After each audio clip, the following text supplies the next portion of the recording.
This episode is dedicated to blue, cheese, and blue cheese.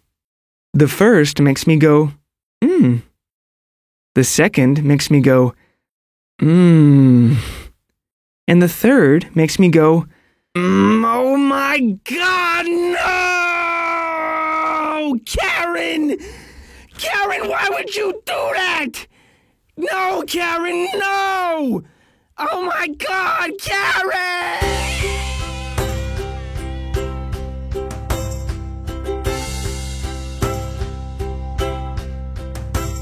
Welcome to Several Stories High, an eclectic, electric anthology of fiction, fact, and everything in between.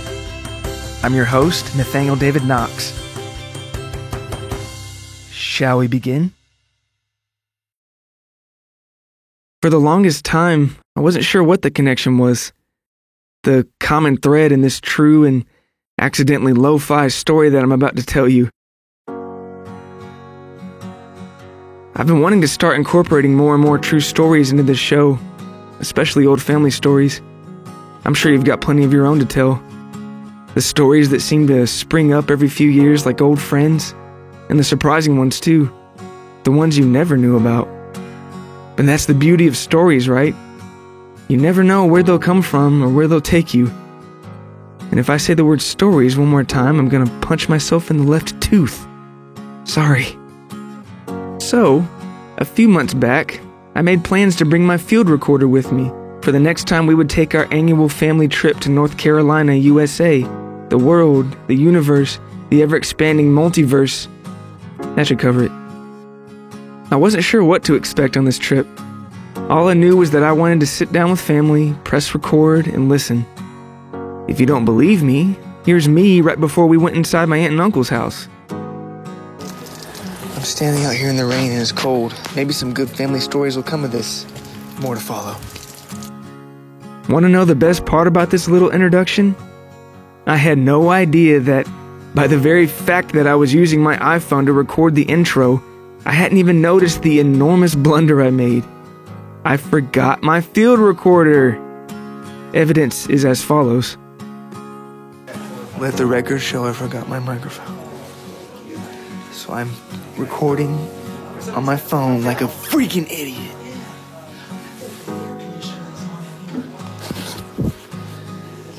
More to follow. All this to say, the audio is not pristine. But you know what? That's okay. It's not always about getting a perfect studio recording, especially if you're not in a studio. If all I had was a phone, then a phone is what I'd use. That's not as important as why I was there. Family. It was great to see them. My aunt and uncle, my grandmother too. Never quite enough hours in the day to spend with those you love. If I can be completely honest right now, I feel a bit nervous to share such personal stories of my actual family, and not the family I pay to drive me around and let me borrow loose change for multiple handfuls of the hardest, crappiest gum $8 and quarters can buy. Nope. It's really my family. I'm not saying this because there's some crazy over-the-top stuff in the episode. I'm just trying to keep this all sorted out. You know there's a lot of fiction stories on this show, and truth-bending in-betweens and exaggerated hyperbole too. But not this episode. So be gentle, won't you? I love these people. I'm not gonna say it again. I love these people. Damn it. Anyway, fond greetings and hugs were given out to make up for lost family time. And then there was talk of watches. Giving watches away. Y'all want to watch? Oh. My aunt and uncle graciously and generously told the rest of us that we had free pick of any of the watches they recently inherited from the unfortunate passing of a loved one. The watches shimmered with class and intrigue. I reached for the one I wanted. I'll take this one. Unfortunately, it was my uncle's, the one he was wearing. So I settled for a really cool one with little panels of deep reddish wood on the band and thanked him and made some silly joke. There's a big Whopper one. I don't even know how I got that watch. I found it in my top drawer, and I just don't. Maybe someone broke in and put it in there. Reverse burglary. Reverse burglary. That's kind of cool. I like this one. This is really cool. Oh, you like that? How much? No, you can have it. But after I give you money, though. No, you can have it. There was such a simple, pure sort of joy in that room. All of us laughing and speaking in strange voices. It's me. Okay, maybe the voice thing was just me. Again, I wasn't sure if there'd be any connection on this trip. Any thread to link the things that we would talk about. But sometimes you just trust your gut and go with it. I pressed record and told my Aunt Bev that I was doing so. You'll love Aunt Bev. Everybody does. Soon we were all seated, quickly talking about all the things we missed since the last visit, as if to get them all out before the world was to end. Each insight or update or funny account like logs on a fire to protect us from the rain and the cold. It's in these moments more than most that the stories of the past far outweigh speculations of the future. Maybe it's because the rare jewel of having everyone in one room seems so seldom as time goes on. We gather with kin, speaking of the past, as if to say, while we're all here, let's remember who we are and where we come from, yes? Lest we forget. Soon, all the stories and memories seem to shift towards a particular time in history, the Second World War. Now, it would be quite foolish of me to even attempt to encapsulate the single largest world conflict in all of human history in a mere podcast episode. I'll leave that to guys like Dan Carlin and other masters of history. But even today, almost 80 years later, there's still no escaping the impact of World War II, both globally and personally, in the memories of the world's collective consciousness and in the hearts of the very people in the room with me. First, we talked about my great-uncle Buddy and one of his many near-death combat experiences. What it was a river. They were wading across the river, and the Germans popped up out of the grass and just started shooting them and killing them. And finally, the captain decides, let's retreat. And right after he gave the order, he went down. He was dead. Out of that whole company, there was only 3 of them that survived. My uncle and one of his friends, and a Native American guy that was his friend. And he said, until that Native American guy died, he'd send him a letter every year and all. They communicated. Yeah, they said they were crossing the river and they jumped and then they ran back. And Uncle Buddy, he was running as fast as he could the other way, and most of them were dead by that time. And he was running, and a mortar shell hit 6 feet in front of him and bounced. It was a dud. Oh wow! That's yeah. Then we heard from my grandmother, who was just a young girl when we entered the war. It still blows my mind that people I know and care for actually lived through such a thing. I can only imagine the fear and worry and heartache that would ensue. On second thought, I'd rather not. Well, that was a Sunday afternoon, cold as could be, and we didn't have a radio on until about 5 o'clock, and that's when we got the news. You got found out about it, yeah. We used to listen to the news every night, and they would tell you how many 100 guys were killed that day, and everybody was so just on edge, listening for every bit of news about the war and everything. Then Aunt Bev started telling us about Glenn, her mother's first husband. So his name was Captain Glenn H. Sheathhelm. He was from Flint, Michigan. Tragically, he, like so many other brave souls, would lose his life in the war. His nephew, Glenn Jr., would stay in touch with Aunt Bev's mother, and eventually Aunt Bev herself as time went on. Right before my mom died, she said, you've got to get all of Glenn's things back to nephew Glenn up in Michigan. And so she called him. He was coming through town at one point. She gave him some things, but she held on to the flag and the Purple Heart until he died. And he called me off and on for several years. and stayed in touch with me, and just to check. And even at Christmas this year, we got a card from him, and he writes on the back, it was like, "This is the spot where your mother and Glenn used to light up at the lake up here in Flint, on the Lake Michigan shores," or whatever. And so he told me one day when he called that when Glenn, mother's husband Glenn, was serving in that unit, they were trying out some rifles. 6 of them. They had not ever been used. They were just trying out some particular type of rifle that was very unusual. Serial numbers on them. There was just those 6. Unfortunately, what killed him, he was out on reconnaissance and he stepped on a landmine. He knelt down on with a clipboard, knelt down on one knee to write something, and it blew up, and it blew the face of his watch out. Blew out this watch. Blew the watch's face because back out. then they had the hands on the watch, and stuff. Yeah. So it just blew the watch up. But so that happened, and then as I was, I'll have to go back here and try to dig it out and read it to you. But my mother kept these beautiful. Corsages were such an important thing back then, definitely. for dates and stuff. They would always get a corsage for something special or whatever. And Mother had put these scrapbooks together of all the corsages that she had gotten from Glenn. And I was going through them going, what am I going to do with these things? I've got them, but, how often am I going to look at them? Should I keep them? What should I do with them? And I started looking through, and then I saw this one page where Mother had written, and I'm not even about to tell you what, I'll read it to you. I'll go back there and find it, but bring it out here and read it to you. As Aunt Bev went to retrieve the letter, it was difficult not to ponder such a loss.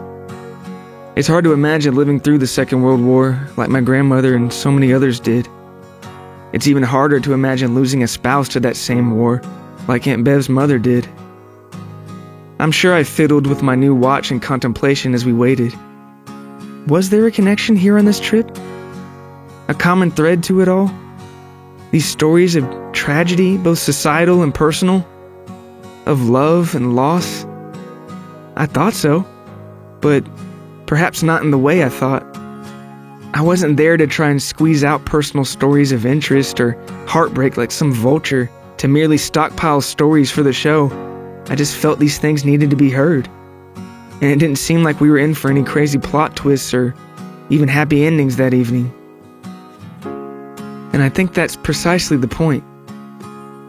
The theme of the trip, it seemed, the only binding element of note this time, was time itself. I wondered how Aunt Bev's mother dealt with such a loss as time went on.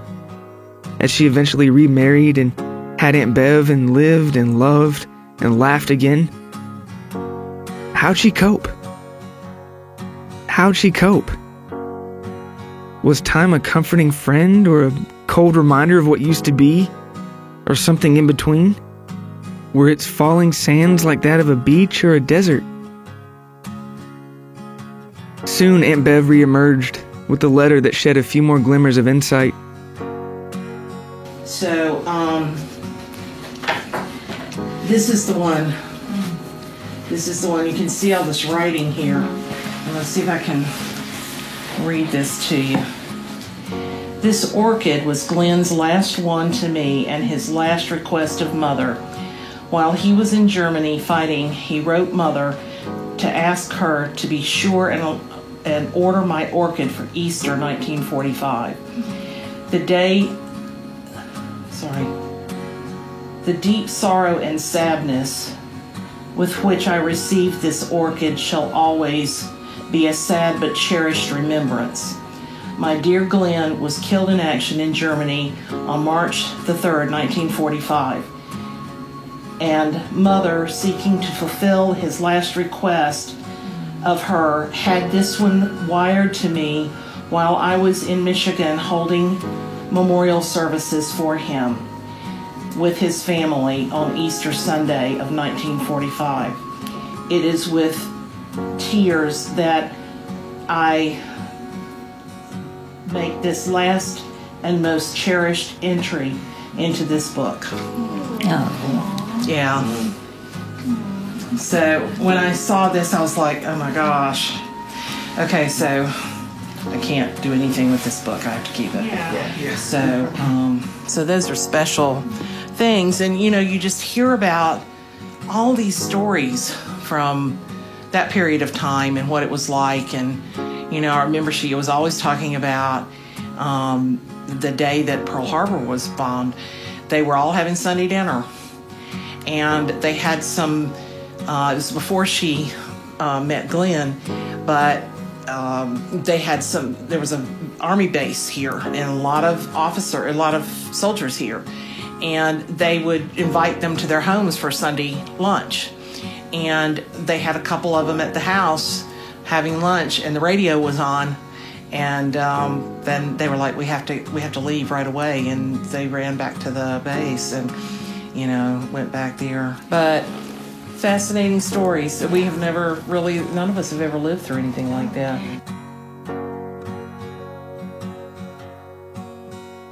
I think Aunt Bev said it best just then.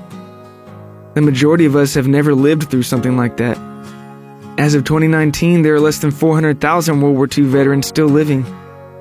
But if I had to guess, I'd wager that even fewer of us have also lived through what Aunt Bev's mother did. Losing your one true love so soon, so young, to a war so colossal and cataclysmic. I'm not sure if time heals all wounds. Not really sure what it's doing. But it's doing something. Always. The ticking of the clock is often on our minds, a timeless cliche, and an inescapable fact. As Vonnegut said so often, so it goes. Are we where we wished we'd be by this time in our lives? When exactly did we learn to ride a bike? How long ago was our first kiss? What about our last? Did we love the ones we lost enough? Did we learn enough? Laugh enough? How do we cling to the people, the places, the things for just a little longer? How do we keep going without those people, those places, those things one day?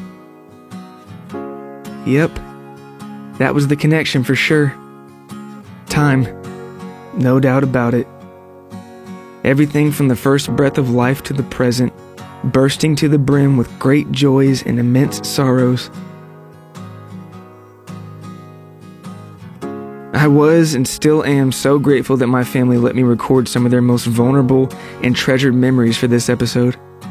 Stories of love and war, and fear of the future, and peace like a swaying orchid, be it in this life or the next. I suppose at the end of the day, there'll be a new one come morning time, even if you have to spell it MOURNINGTIME.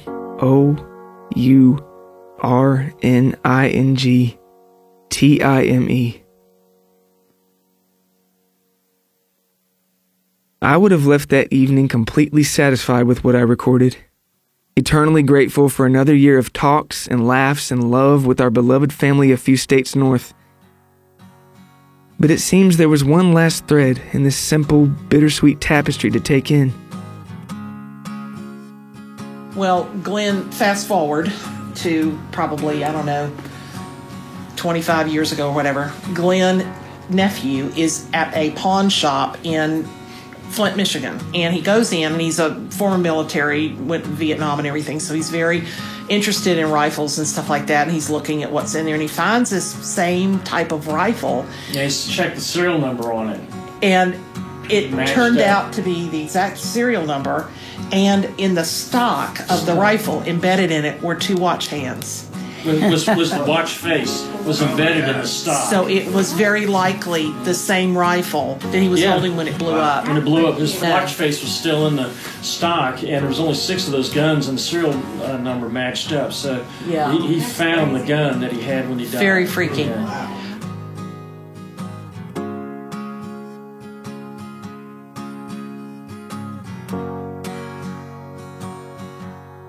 Maybe time isn't the kind, forgiving, nostalgia-indulging saint we so desperately wish it could be. But it's hard to look at the hands of the clock with total hopelessness when you hear something like that, of how the very instrument of warfare and passing, with the very hands of time itself, somehow snapped its fingers to cross paths with the loved ones Glenn Singer left behind. If anything, it's moments like these, the little glints and glimmers that teeter on the tight wire between fate and coincidence, that seem to be the true timekeepers. As if to say, we know what's happened to you, even if no one else does. Nation, village, neighbor, or reflection, your tears aren't in vain. Your laughs either, nor all the good and bad stuff in between. We'll leave the memory of it all for the ones who are still sticking around. I suppose I could go on forever, but I can't. It looks like our time is just about up. What about you? What stories are hidden all around you, just below the surface? Couldn't hurt to do some digging while there's still daylight, right? While those that you love are still with us in the flesh? All right, time to call it a day. I suppose that's all for now. Thank you for listening. Until next time.